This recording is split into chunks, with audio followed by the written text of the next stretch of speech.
그리스도께서 다시 살아나신 일이 없으면 너희의 믿음도 헛되고 너희가 여전히 죄 가운데 있을 것이요.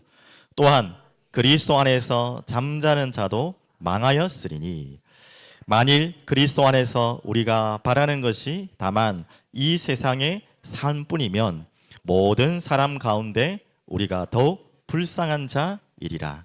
그러나 이제 그리스도께서 죽은 자 가운데서 다시 살아나사 잠자는 자들의 첫 열매가 되셨도다. 사망이 한 사람으로 말미암았으니 죽은 자의 부활도 한 사람으로 말미암는도다. 아담 안에서 모든 사람이 죽은 것 같이 그리스도 안에서 모든 사람이 삶을 얻으리라. 아멘. 너무 감사한 말씀이죠. 저는 이 말씀 준비하는데 참 항상 설레지만 부담도 되고 또 한편으로는 또 설레긴 하는데 이번에는 부담보다는 설렘이 너무 많았습니다.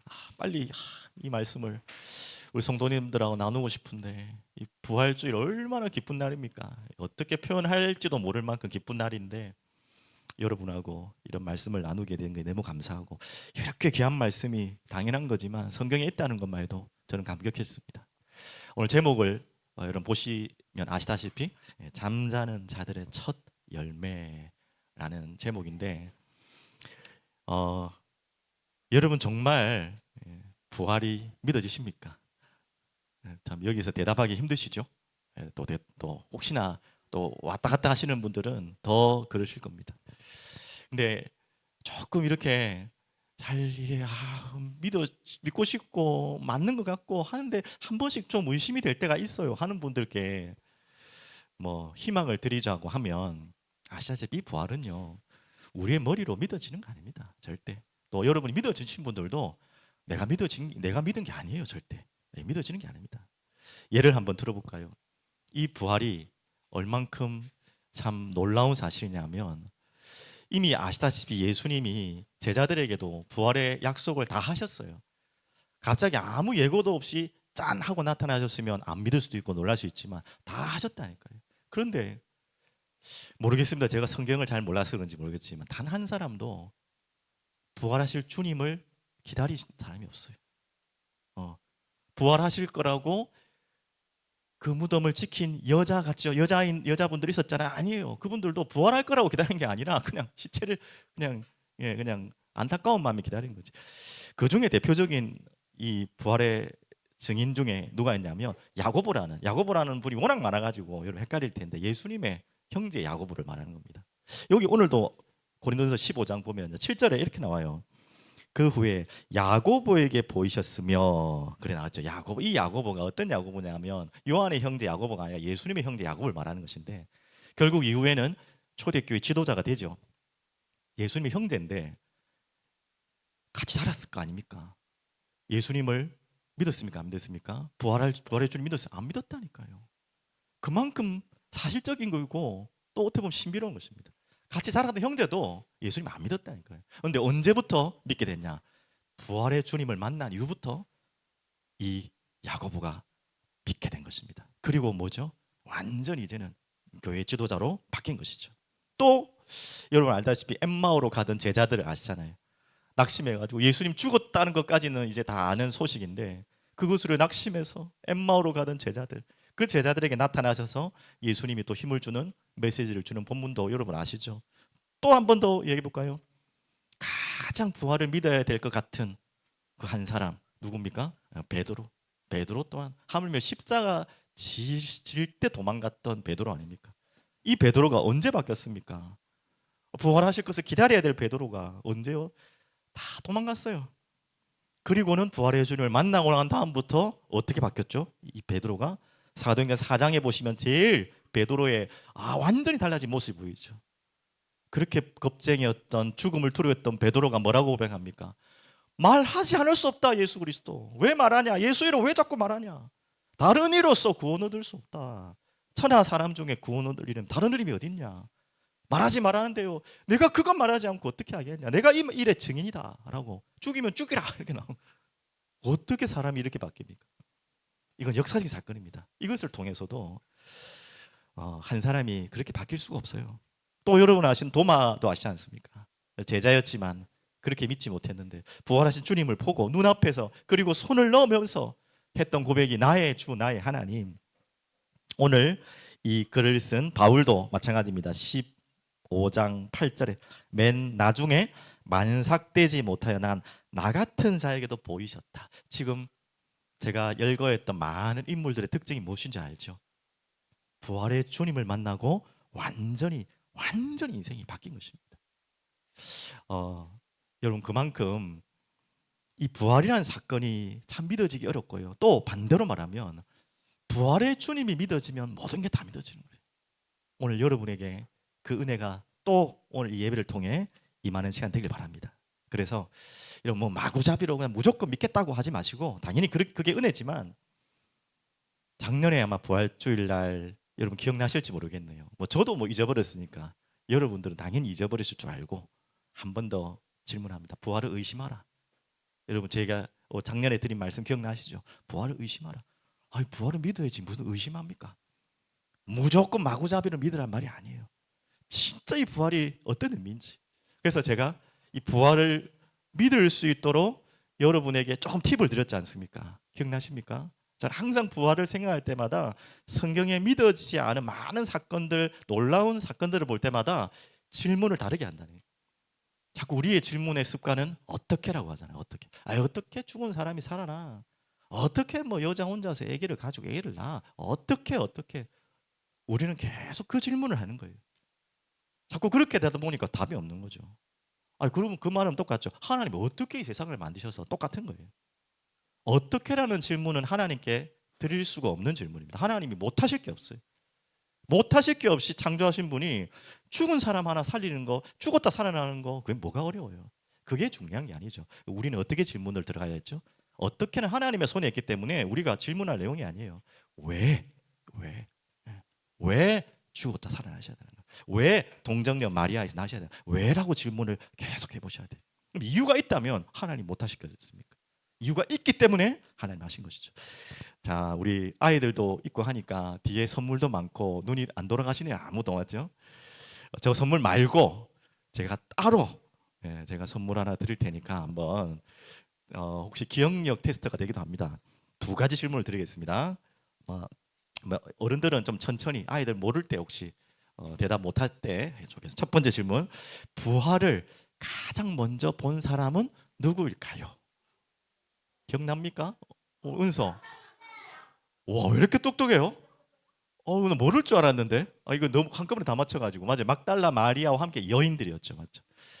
이야, 우리가 상상할 때는 그래도 제자들, 우리 핵심 제자들, 뭐 베드로, 뭐 하여튼 뭐 요한, 야고보 이런 거 될 줄 알았는데 맞아요. 여인들. 근데 작년에도 말씀 나눴지만 기억나실지 모르겠지만 정말 죄송하지만 이해하고 들으십시오. 그 당시에 그랬기 때문에 여자분들은요 그 당시에 사람 취급을 못 받았습니다. 그래서 왜 그렇게 하냐면 이 아예 숫자도 안 셌죠. 또 여자분들은 무엇인가를 법정에서 증거를 할 때 증인으로 채택이 될까 안 될까요? 아예 무시했어요. 그렇다면 부활을 가장 먼저 목격한 분들이 여자분들인데 그 여자분들이 예수님 살아났다 하면 그 말의 증거의 효력이 있다 없다? 완전 죄송한 말이에요. 좀 속된 말로 개무시 당하는 말이에요. 아이고 저 여자가 하는 말 어째? 아예 그냥 신뢰 자체를 안 하는 것이 그 당시의 문화였습니다. 그런데 예수님은 그 부활의 모습을 가장 먼저 여인들에게 보이셨어요. 자, 이게 참 아이러니하죠. 좀 신뢰할 수 있는 아니면 백부장 정도 되고 좀 고급 관리들한테 보여주면은 그게 훨씬 더 신뢰성 있게 퍼져나갈 거 아닙니까? 근데 아예 신뢰하지 못하는 여인들에게 먼저 나타나게 하시고 그 여인들이 먼저 또 제자들에게 가가지고 예수님 살아났다 했잖아요. 제자들도 안 믿죠, 맞죠? 왜 그럴까요? 오늘 여기서부터 질문. 왜 여자분들에게 먼저 보였을까요? 우리 주님 말해보세요.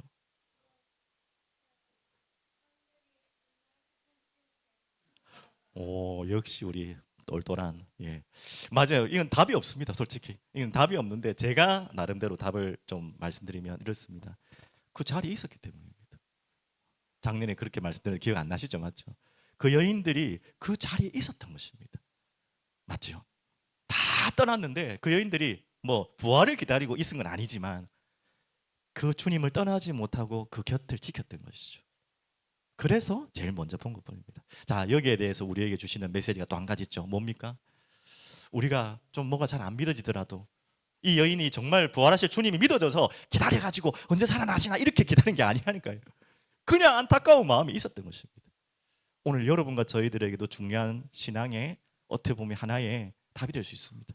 우리가 혹시 지금 잘 안 믿어지는 분들이 계시더라도, 좀 헷갈릴 때가 한 번씩 오더라도, 언제는 믿어졌는데 어느 날 여러 가지 상황 때문에 낙심해서 뭐가 무너지고 마음이 무너져서 있을지라도, 여러분 주님의 곁을 절대 떠나지 마십시오. 더 정확하게 말하면 주님은 여러분 곁을 떠나지 않고 계십니다. 여러분이 떠난 것처럼 보이지만 주님은 절대 여러분 떠나지 않으세요.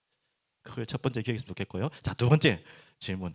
자, 부활의 주님이 가장 먼저 가신 곳이 있다 했어요. 정확한 도시명이 있습니다. 어딜까요? 우리 손 들고 한번 말해봅시다, 아이들. 준이밖에 안 들어서 뭐 알아요? 하여튼 도시 이름이에요. 자, 초성 힌트 기억으로 시작합니다. 와, 됐습니다. 우리 산이 준이 계란 몇 개 더 줄게. 계란 원래 딱 정량이 있는데 몇 개 더 주도록 제 권한으로 해도 되겠죠? 네, 몇 개 더 주겠습니다. 예. 어떻게 알았죠? 그런데 우리 어른들도 모를 건데. 맞습니다. 이것도 참 재밌지 않습니까? 예수님이 부활하셔서 얼마나 40일 동안 나타나셨는데 가실 곳이 많고 만날 사람이 많겠어요. 근데 의미 있죠. 갈릴리로 가셨어요. 얼만큼 먼저 가셨냐면 제자들보다 먼저 가셨어요. 참, 제자들이 글로 갈 줄 알고. 그러면 제자들은 왜 갈릴리로 갔을까요? 부활하신 주님의 무덤 옆에 곁에 있어야지 왜 갈릴리로 가 있을까요? 참 재밌는 말이죠. 왜 그렇죠? 이미 제자들이 이제 질문 안 할게. 이미 과거로 돌아간 거예요. 힘 다 빠진 거예요. 원래 그들이 어디 출신입니까? 갈릴리 어부 출신이에요. 그러면 예수님 왜 갔습니까? 뭐 제자들이 글로 도망갈 거 아니까 미리 가는 것도 있겠지만 또 다른 의미가 있겠죠. 저는 이렇게 붙잡았어요. 어떻게 됐냐? 새로 시작하고 싶으신 것입니다. 주님이 그 갈릴리에서 주님이 만나서 오늘 요 나와 있죠? 뭐라고 했습니까? 나를 따라오라. 내가 너희를 사람 낚는 어부가 되라 해놓고 잘 따라다니다가 결국 십자가 지시니까 다 도망갔잖아요. 결국은 다시 갈릴리로 돌아간 거예요. 예수님이 그것을 너무나 잘 알고 다시 갈릴리로 먼저 가셔서 기다리셔서 뭐 하는 거죠? 저는 다시 이 고백을 하게 하실 거죠. 나를 따라오라. 처음에는 뭣도 모르고 따라갔을 거예요. 은혜지만 이제 부활하신 주님이 다시 나를 따라오라. 새로 시작하는 것이죠. 오늘 여러분에게 또 마찬가지입니다. 여러분 신앙생활 하다가 막 낙심되고 힘 빠지고 자꾸 과거로 돌아가고 싶고 내가 예수 언제 믿었냐 싶고 그 받았던 은혜가 다 잊어버리고 그럴 때가 있을 겁니다. 그때도 주님은 여러분 먼저 갈 수 있어서 먼저 일으키시고 다시 시작하자. 다시 시작하자. 다시 시작하면 된다. 괜찮다. 주님이 그렇게 말씀하실 거예요. 그래서 여러분 혹시나 이 부활주일날 너무 좋은 날인데 나는 지금 힘이 다 빠져 있고 뭐 너무 좋은 날인 걸 알겠는데 남의 이야기 같고 누군가의 축제 같고 나는 너무 힘없고 부활은 부활이고 나는 모르겠다. 나는 죽겠다. 혹시 그런 분 계시면 오늘 두 가지 기억하십시오. 절대 주님의 곁에서 머물러 계시고요. 그리고 다시 시작하시면 돼요. 주님이 다시 오셨잖아요. 여러분에게. 다시 시작하면 됩니다. 오늘 부활이 얼만큼 중요한 메시지냐면 조금 더 제가 과장하지만 오늘 이 부활이라는 기독교의 핵심적인 사실이 믿어지지 않으면 오늘 그 메시지입니다. 신앙이 제로나 마찬가지입니다. 아무것도 없다는 거나 마찬가지입니다. 부활이 가짜라면 오늘 바울이 이야기했죠. 기독교는 가짜 종교입니다. 자, 거기서부터 같이 한번 볼게요. 서론이 좀 길지만 17절부터 19절까지 그 이야기. 왜 갑자기 바울이 이 이야기를 끄집어내냐면 부활이 없다는 자들이 일어났거든요. 그 당시에. 부활이 어디 있어? 부활 같은 거 다 거짓이야. 그런 자들이 교회 안에 교회 밖에 일어난 거죠. 거기에 대해서 바울이 얼마나 가슴이 치겠습니까?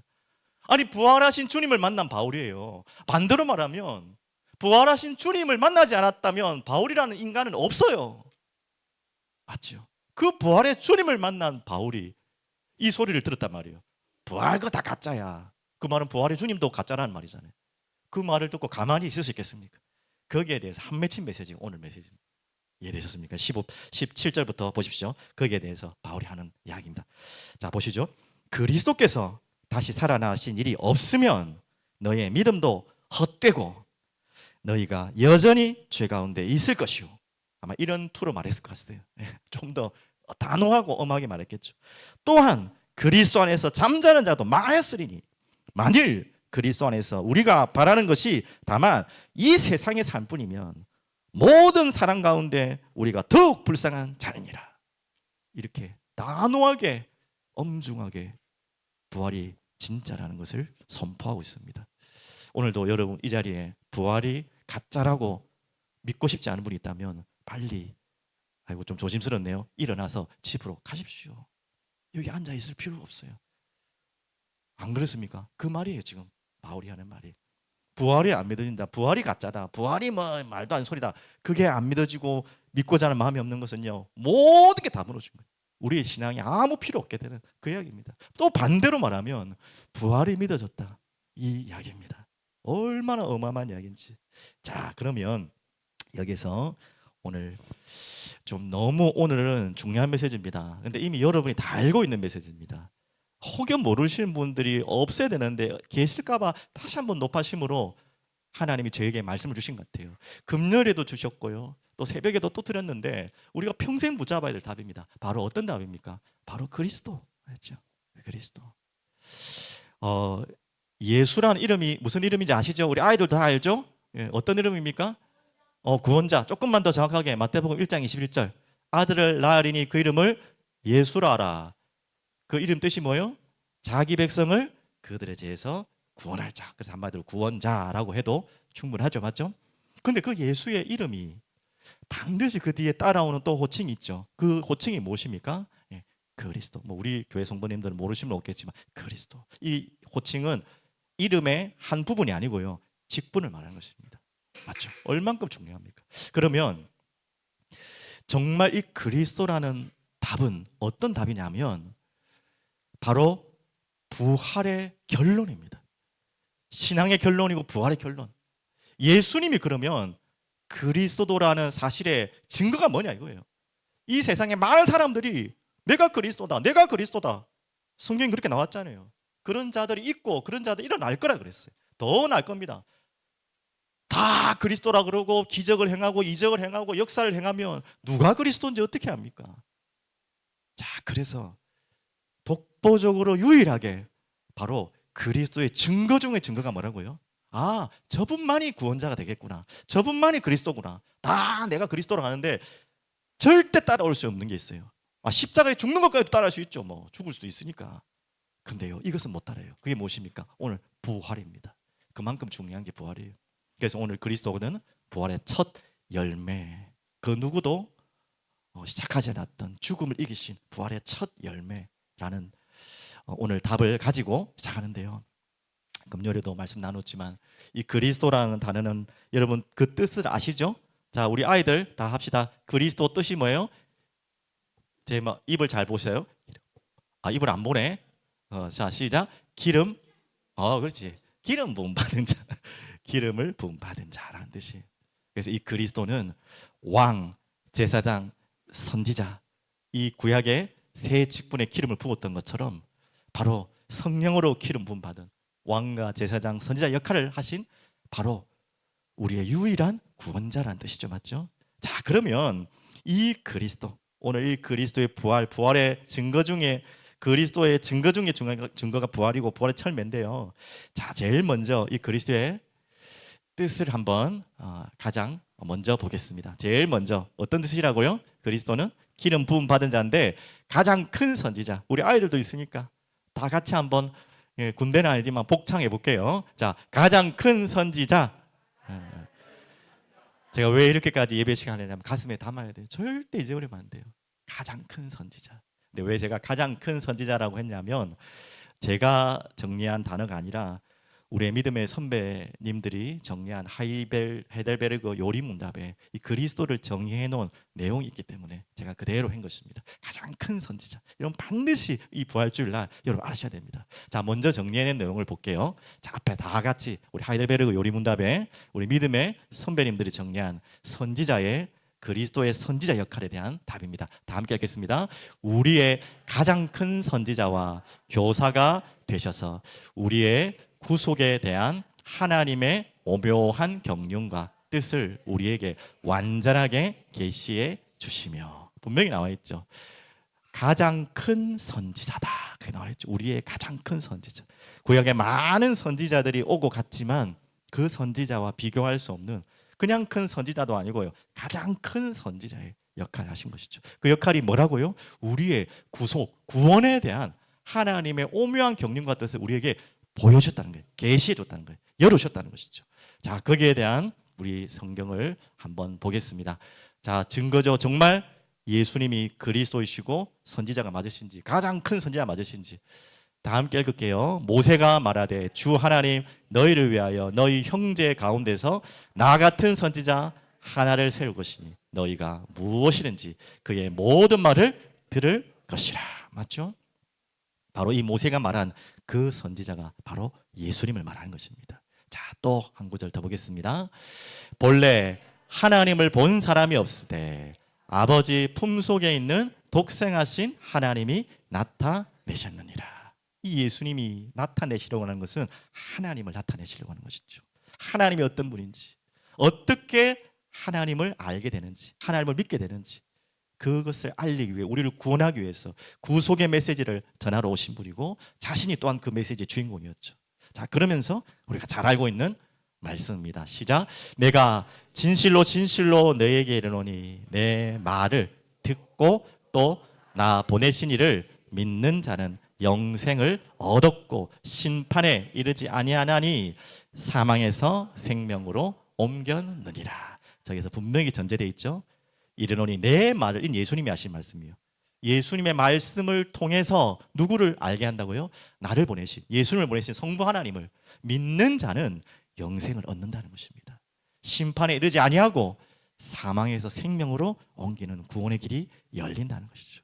여기서 가장 큰 선지자, 선지자의 역할이 바로 그 역할이고, 가장 완전한, 가장 큰 선지자 역할을 하신 분이 그리스도로 오신 바로 예수이십니다. 자, 그러면 두 번째는 무슨 내용인지 이해되시죠?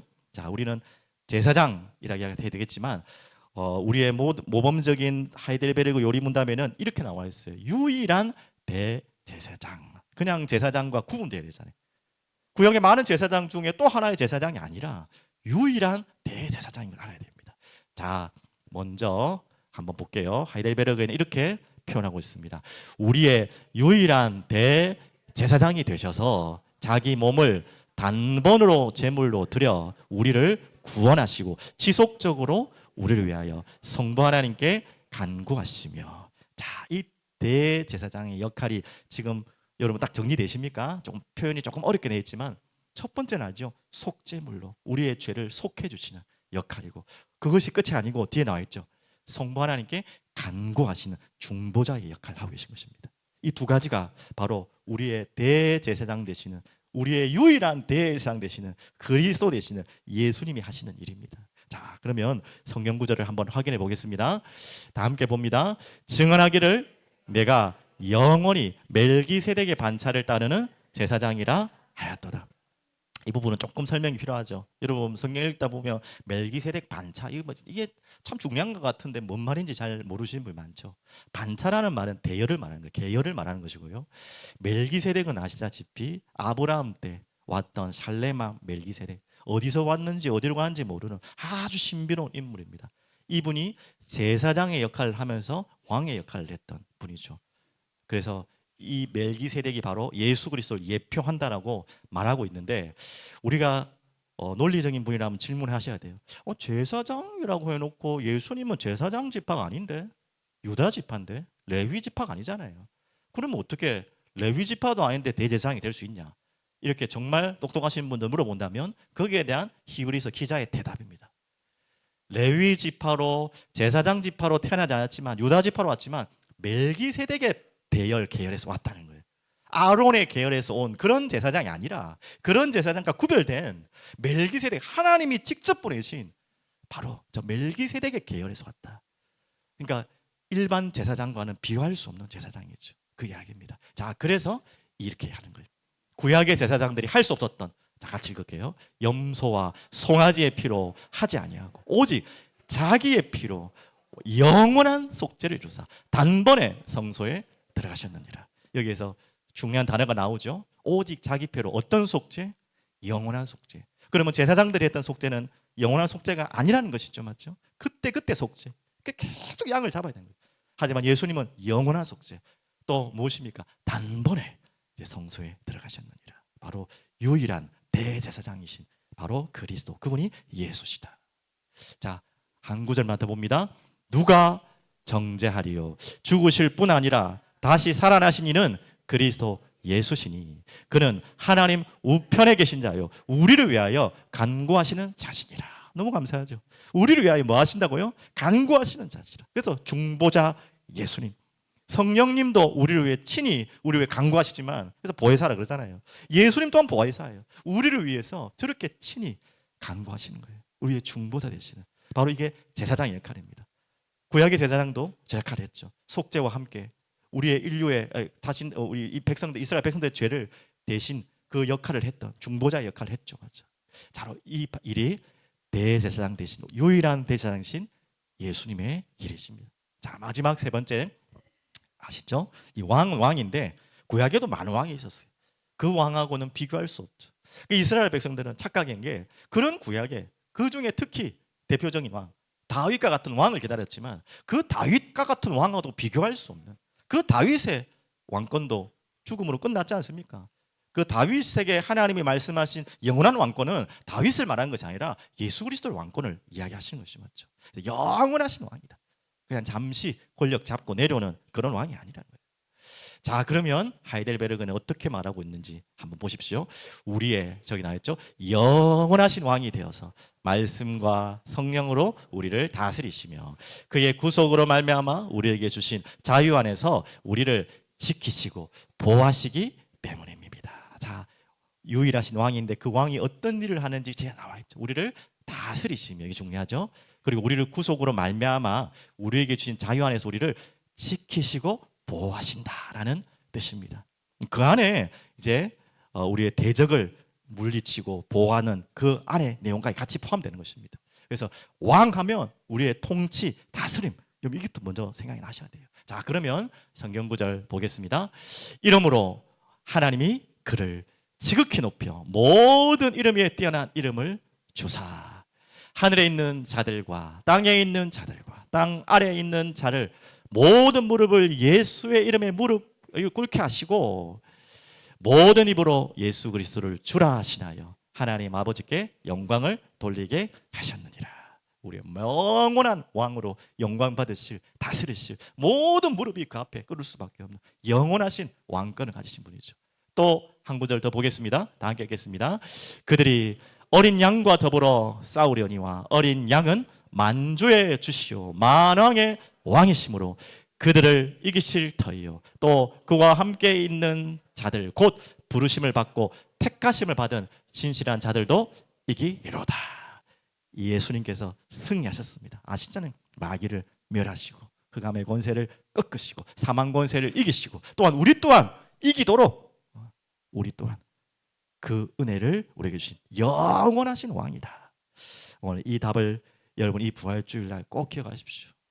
여러분 계속 좀 자주 말씀드릴 테니까 혹시 잊어버리신 분은 반드시 마음속에 기억하시고 바로 부활의 증거가 바로 그리스도의 증거 중의 증거가 바로 이 부활이라는 사실. 자, 그러면 이제 두 번째 우리가 기억해야 될 것은 무엇입니까? 이제 우리는 바로 이 그리스도인이라는 것입니다. 자, 예수 그리스도께서 부활의 첫 열매라면, 첫 시작을 여셨다면 그럼 우리는 뭐란 말이죠? 자, 그 구절 한번 보십시오. 20절부터 한번 성경 보시겠습니다. 그러니 이제 그리스도께서 죽은 자 가운데서 다시 살아나사 잠자는 자들의 첫 열매가 되셨도다. 첫 열매라는 이 어마어마한 의미에는 그 다음이 있다는 거 아닙니까? 그래서 21절 그 다음의 의미가 21절 22절입니다. 사망이 한 사람으로 말미암았으니 그 누구죠? 한 사람이 아담인가 아시죠? 죽은 자의 부활도 한 사람으로 말미암는도다. 그분이 바로 첫 열매 되신 그리스도 예수님이시죠. 그래서 22절 아담 안에서 모든 사람이 죽은 것 같이, 그래서 우리는 다 죽어야 되는 거예요.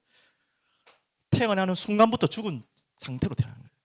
하지만 그리스도 안에 있다면 모든 사람이 삶을, 이 삶은 내가 살아가고 있는 이런 삶을 말하는 게 아니죠. 영원한 삶, 영생을 말하는 거예요. 삶을 얻으리라. 자, 이렇게 얻은 자, 부활의 첫 열매를, 그리스도를 믿는 자, 그리스도를 따라가는 자는 반드시 그 열매를 따라 우리 또한 부활의 첫 열매를 따른 또 다른 다음의 열매로 우리를 살아가게 하신 것입니다. 맞죠? 자, 그래서 여러분 너무 잘 아는 구절입니다. 자, 함께 좀 길지만 하이델베르그의 먼저 한번 모델적인 그리스도인의 무엇인지 잘 설명해 놨습니다. 한번 같이 한번 보겠습니다. 믿음으로 나는 그리스도와 한 지체가 되어, 우리가 믿죠 예수님을. 그래서 한 지체가 되어서 그의 기름 부음에 동참하였기 때문에. 그럼 뭐 하나님의 자녀라는 표현도 맞는데 왜 그리스도인이라고 합니까? 바로 그 기름 부음에 동참한 거예요. 주님이 성령의 기름을 받고 그리스도 역할을 하신 것처럼 우리 또한 성령의 기름을 부음받아서 그리스도인으로 그 자리에 온 것입니다. 그래서 내가 기름 부음을 받음으로써 구주의 이름을 고백하고, 너무 감사하죠. 우리가 그 선지자 되신 그리스도의 은혜를 통해 예수를 구주로, 하나님의 아들로 고백할 수 있는 것이죠. 나 자신을 그에게 감사의 산 제물로 드려서 주님이 우리를 위해 제물로 드리신 것처럼 우리 또한 이제는 우리의 삶을 그 제물로 드리는 것입니다. 함께 삶에서 자유로운 양심을 가지고 죄와 마귀에게 대항하여 그리스도인의 삶을 살며, 그리고 영원한 왕 되신 그분과 함께 장차 그리스도와 함께 영원히 만물을 다스리게 됩니다. 너무나 감사하죠? 이게 우리에게 주신 그리스도인의 축복. 이건 우리 믿음의 선배님들이 정리해 놓은 내용이고, 이걸 하나하나 조금만 더 설명드리면 바로 이 구절을 들 수 있죠. 다 함께 읽겠습니다. 너희도 산돌같이 신령한 집으로 세워지고 예수 그리스도로 말미암아 하나님이 기쁘게 받으실, 우리 누굽니까? 신령한 제사를 드릴 거룩한 제사장이 될지니라. 그러면서 그 유명한 구절 다 함께 봅니다. 그러나 너희는 택하신 족속이요 왕 같은 제사장들이요 거룩한 나라요 그의 소유가 된 백성이니 이는 너희를 어두운 데서 불러내어 그의 기이한 빛에 들어가게 하시니 아름다운 덕을 선포하게 하려 하십니다. 우리를 그리스도인이라고 부르는 것은요, 그 그리스도의 기름 부음에 우리도 또한 동참해서 무슨 일을 하라는 것입니까? 그리스도의 인의 역할을 하라는 것입니다. 아까 하이델베르그 요리문답에 이미 잘 나와 있죠. 그것을 정리하면, 다시 좀 정리할게요. 좀 적용해서 정리할게요. 선지자 대신, 우리의 가장 큰 선지자 대신 그리스도를 믿는 여러분은요, 여러분은 그 선지자의 역할을 또 감당하게 하신 것입니다. 그럼 우리가 선지자의 역할을 감당하기 위해서 가장 우리 마음에 품어야 될 게 뭐냐면 하나님의 말씀, 여호와를 힘써 아는 것입니다. 우리는 이제 하나님의 말씀을 통해 여호와를 힘써 아는 것입니다. 그래서 이 구원의 유일한 답 대신 예수님을 통해 하나님을 소개하는 것입니다. 예수님을 통해 구원의 길을 소개하는 거예요. 그런 선지자의 역할을 우리가 감당하도록 우리 부르셨습니다. 또한 제사장의 역할은 무엇입니까? 조금만 적용하면 제사장이 한 일이 뭐죠? 바로 희생 이전의 거룩입니다. 이 제사장들이 가장 먼저 해야 될 것이 정결예식과 거룩이에요. 그래서 제사장이 죄를 지었을 때, 특히 대제사장이 죄를 지었을 때는 그 이스라엘 백성 전체가 지은 죄와 동일한 무게로 책정했다는 거예요. 그런 제물을 드렸어요. 그만큼 거룩한 제사장으로, 거룩한데요, 그 거룩함을 가지고 뭐 하는 것입니까? 희생하는 거예요. 중보자로. 여러분, 하나님이 제사장의 역할을 감당하게 하는 가장 중요한 역할이 무엇입니까? 거룩과 함께 중보자, 도고자도 될 수 있겠죠. 그리고 그 중보자를 위한 희생, 맞죠? 이 제사장들이 희생하고 예수님이 희생하신 것처럼 우리는 이 땅과 이 세상을 향해 죽을 준비를 하고 살아가는 자입니다. 마지막 세물의 왕적 권세는 무엇입니까? 바로 구약의 왕들이, 특히 믿음의 왕들이 했던, 제일 먼저 했던 게 뭔지 아시죠? 또 믿지 않는 왕들이 제일 먼저 했던 게 뭔지 아시죠? 바로 우상을 믿지 않는 왕들이 서자마자 막 만들어내요. 다윗과 같이, 히스기야 같이, 또 믿음의 왕들 설 때마다 제일 먼저 한 게 뭡니까? 우상을 다 무너뜨리는 거예요. 우리에게 왕적인 권세로 이 땅을 살아가기 위해서 가장 먼저 우리가 될 게 우상을 무너뜨리는 것입니다. 우상, 우리가 모르는 우상들, 그것이 무너지는 게 가장 큰 답이고요. 그래서 그리스도께서 통치하시고 나를 다스리도록, 그러면서 예수님은 어떻게 왕의 역할을 이 땅에 하고 오셨습니까? 가장 낮은 자리로 죽기까지 복종하시고 순종하셨죠. 자신이 마음껏 호령하고 자기 마음대로 할 수 있는 분이 철저하게 하나님 말씀에 복종하고 순종하고 죽기까지 겸손의 왕으로, 낙이 타신 왕으로 오셨어요. 왕이라고 해서 우리가 막 사용하고 막 마음껏 권력을 사용하는 게 아니라 가장 낮아지는 자세가 바로 왕입니다. 그 안에 바로 권세가 주어지는 것입니다. 예수 이름의 권세가.